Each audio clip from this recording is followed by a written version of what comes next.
जय श्री जगन्नाथ। कवितार शीर्षक अर्धांगिनी। लिखिंट कवयित्री श्रद्धांजलि जेना, +3 शेष वर्ष वाणिज्य, जातीय कवि वीरकिशोर सरकारी महाविद्यालय कटक। कृष्ण से लंपट, 16 सहस्र गोपनारी तांकर प्रेमिका। नारीर हृदय को जितबार कलारे सेमिति पारंगम जे स्वामी पुत्र संसार छाड़ी गोपांगना माने तांकर मोहन बंशी स्वन शुणी जमुना तटरे अभिसार रचंती। किंतु सेमानक मध्यरु जणे जी तांको पाई परिथिला से राधा, आउ जणे जी तांकर हेई परिथिला से रुक्मणी। उपस्थापन मु अध्यापक परशुराम ओझा, वाणिज्य विभाग, जातीय कवि वीरकिशोर सरकारी महाविद्यालय कटक।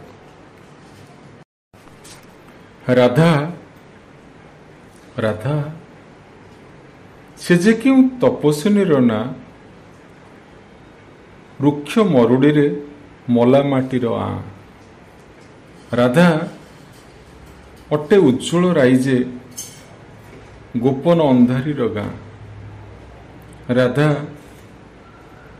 अटे सुंदर छवि रे अधूरा पणर छिटा।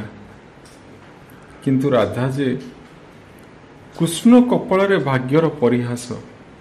राधा असरंती स्मृतिर अनित्य रूपसी। राधा से कृष्ण जीवनर आजीवन दासी।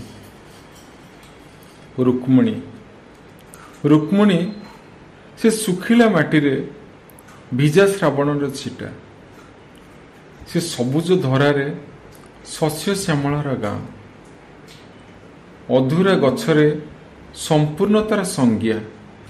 से कृष्ण कपाल रे एक अभूला अक्षर ना। किंतु तांको प्रेम अपूर्णतारे ही परिपूर्ण, केवल एक सफल कहानी। कविताटी जदि भल लगे निश्चित भाव लाइक, शेयर और कमेंट करने को भूलिबेनी।